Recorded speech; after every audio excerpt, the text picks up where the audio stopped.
warahmatullahi wabarakatuh.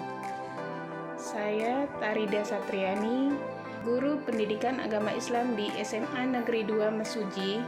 Saya juga di sini sebagai mahasiswa PPG dalam jabatan tahun 2021 Angkatan 1 LPTK UIN Raden Patah, Sumatera Selatan. Assalamualaikum warahmatullahi wabarakatuh. Waalaikumsalam warahmatullahi wabarakatuh. Kalian anak, apa kabar kalian semua? Sehat? Sehat, alhamdulillah. Walaupun lagi kesulitan semakin tidak hujan, sempat ada hambatan sedikit, karena hujan jadi kita telat masih bisa masuk jam 7:30. Jadi kita baru mulai. Oke, sebelum kita mulai materi, sebelum kita masuk ke pelajaran, seperti biasa kita berdoa terlebih dahulu. Dimulai, Ibu minta Dimas untuk memimpin doa.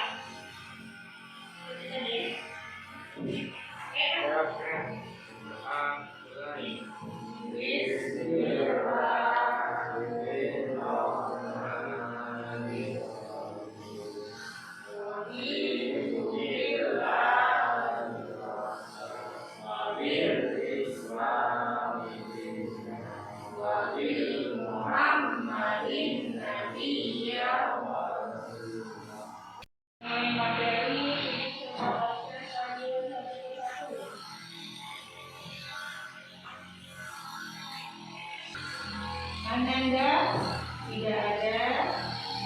Denny hadir. Maria,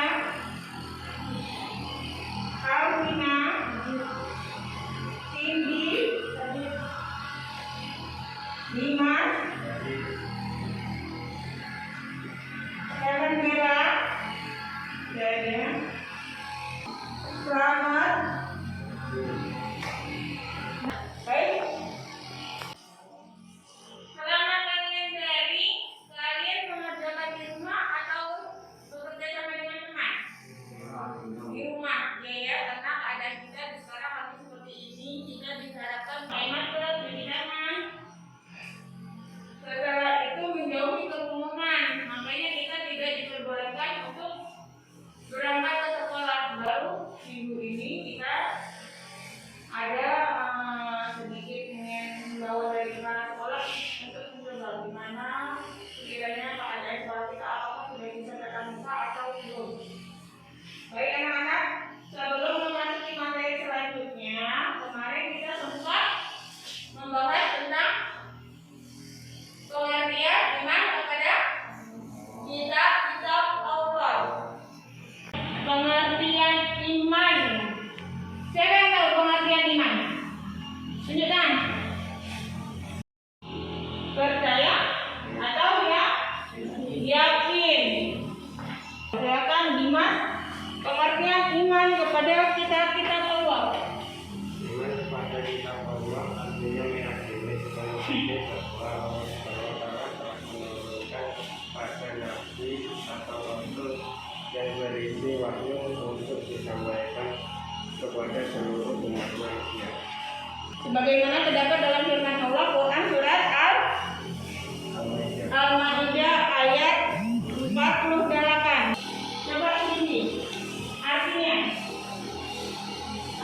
dan kami telah menurunkan kitab Al-Quran kepada Muhammad yang membawa kebenaran, yang membenarkan kitab yang diturunkan sebelumnya dan menjaganya. Maka uruskanlah perkara mereka menurut apa yang diturunkan Allah Subhanahu wa Ta'ala, dan janganlah engkau mengikuti keinginan mereka dengan meninggalkan kebenaran yang telah datang kepadamu. Quran surat Al-Maidah ayat 48. Yang kedua, kitab Zabur diturunkan oleh kepada Nabi Daud alaihi salam. Yang ketiga, kitab Injil. Kitab Injil diturunkan kepada Nabi Isa alaihi salam. Yang keempat dan terakhir, kitab Al-Quran diturunkan kepada Nabi kita Muhammad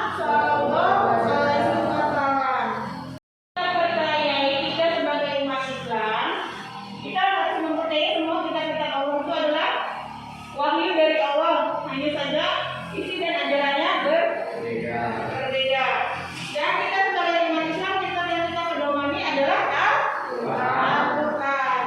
Al-Quran, ayat Al-Quran pertama kali yang diturunkan kepada Nabi Muhammad itu surat apa?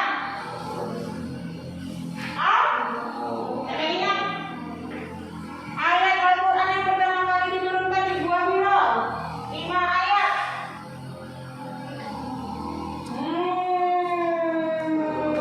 Lupa dia. Surat Al-Alaq ayat 1 sampai 5. Bunyinya Bismillahirrahmanirrahim. Iqra. Khalaqal. Iqra wa rabbuka. Allama al-insana. Ya, itu jangan sampai lupa. Waktu yang pertama kali diturunkan Allah melalui malaikat Jibril diberikan kepada Nabi Muhammad SAW di Gua Hira pada tanggal 17 Ramadan.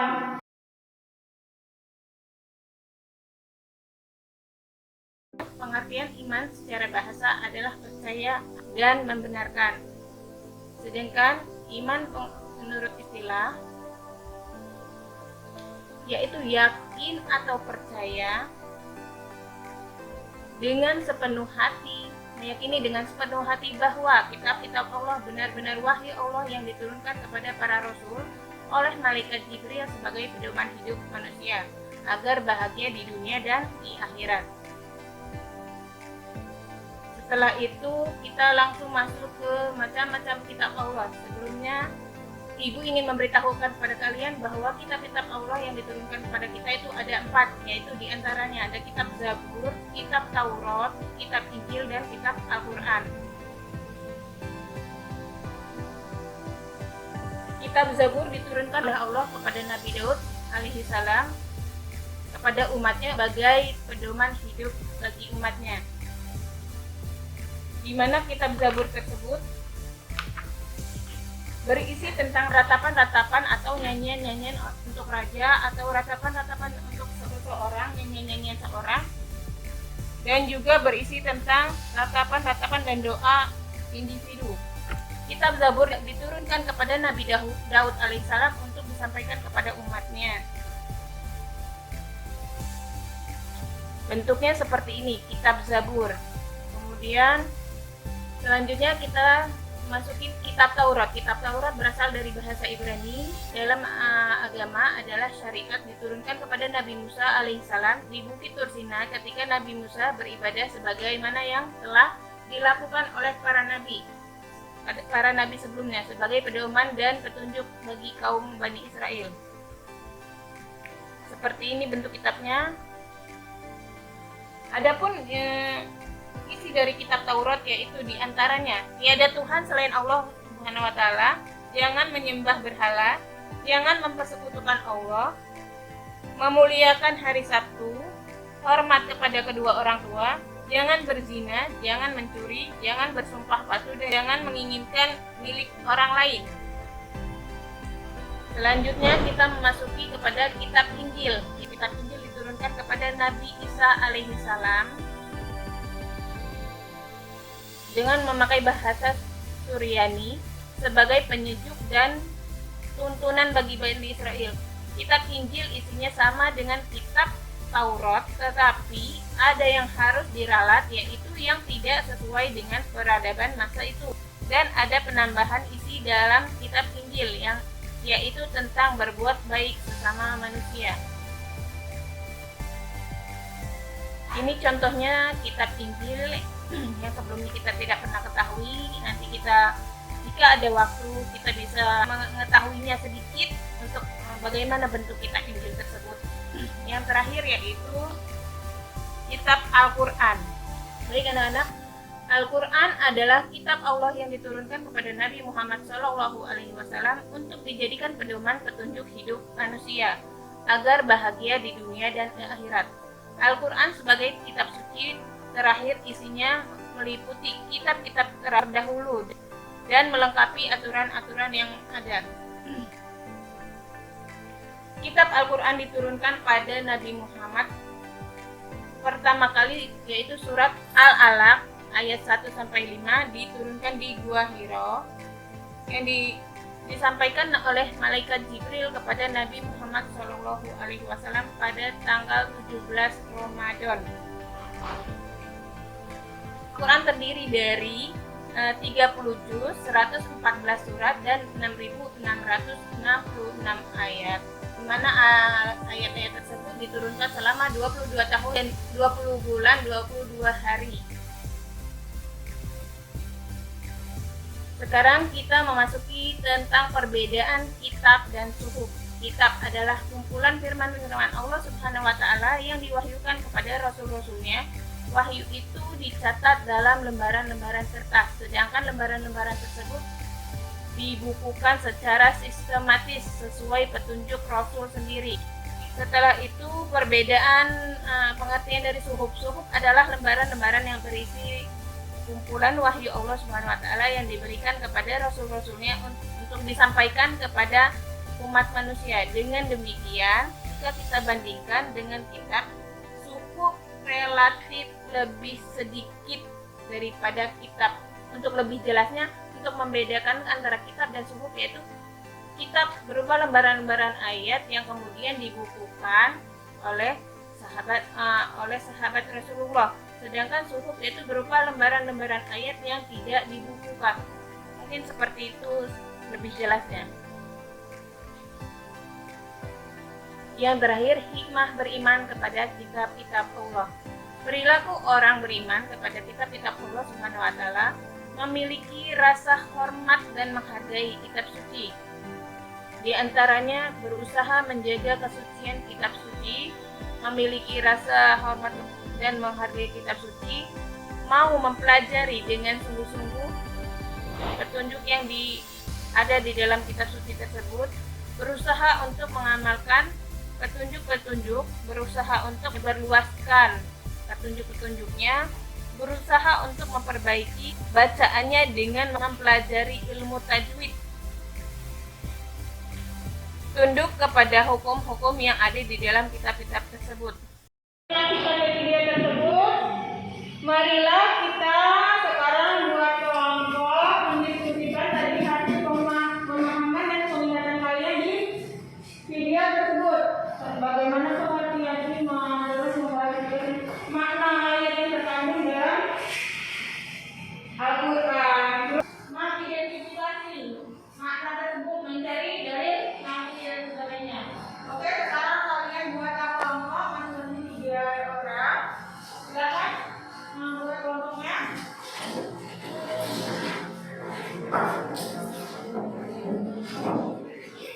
Ayo, 3.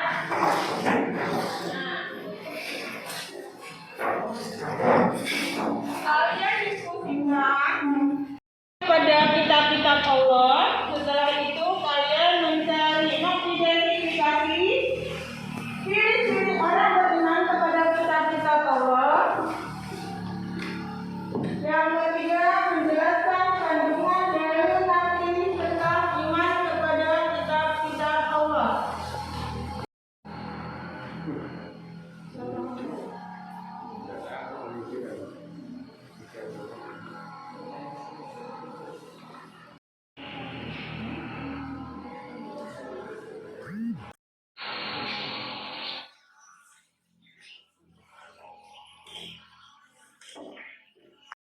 Kalian tadi, Ibu minta kalian bertiga aktif ya. Nanti setidaknya ada salah satu yang menjelaskan hasil diskusi kalian. Ya, silakan. Meyakini atau mempercayai dengan sepenuh hati bahwa Allah Subhanahu wa Ta'ala telah menurunkan kitab-kitab kepada Nabi dan Rasul yang berisi wahyu untuk disampaikan kepada seluruh umatnya.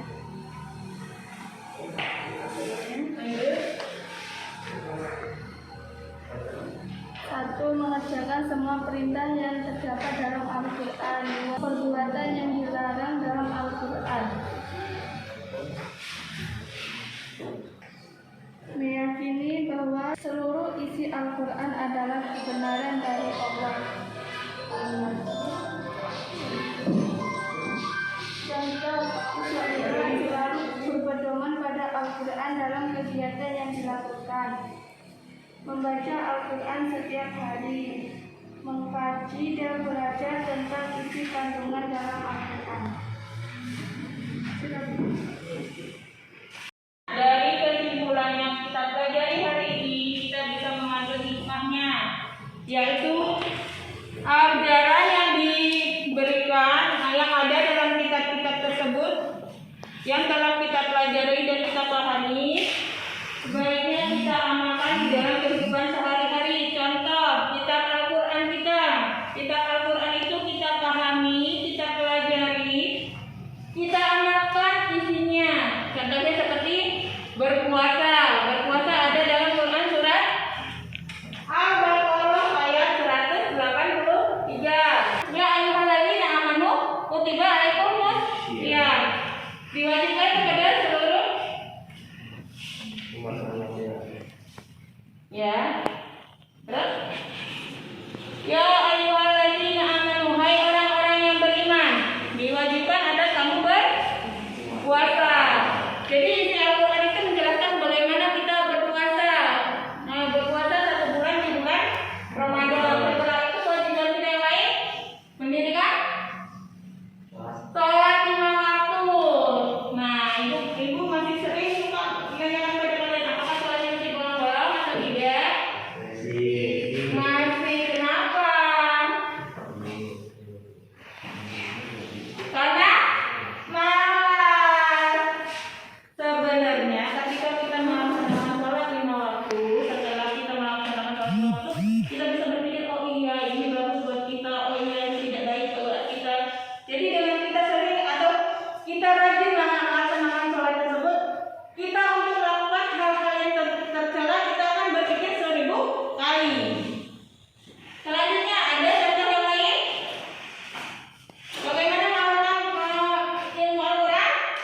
Dengan berbakti kepada kedua orang tua. Mungkin itu hikmah kita beriman kepada Al-Quran.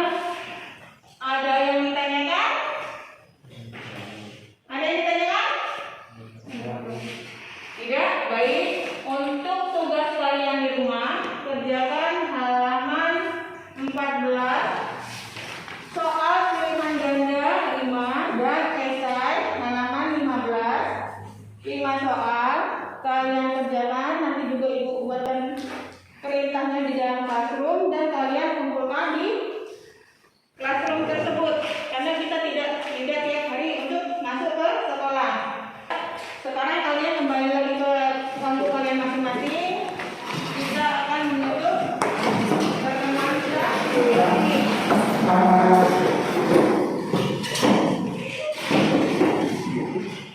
Pertemuan kita kali ini, sebelumnya ibu minta maaf kepada kalian jika ada salah kata dalam mengucapkan atau ada perbuatan ibu yang membuat hati kalian pagi ini tidak merasa nyaman. Oke? Untuk doa kali ini silakan Noval dipimpin doanya. Mari kawan-kawan, sebelum kita pulang membaca doa terlebih dahulu. Doa mulai.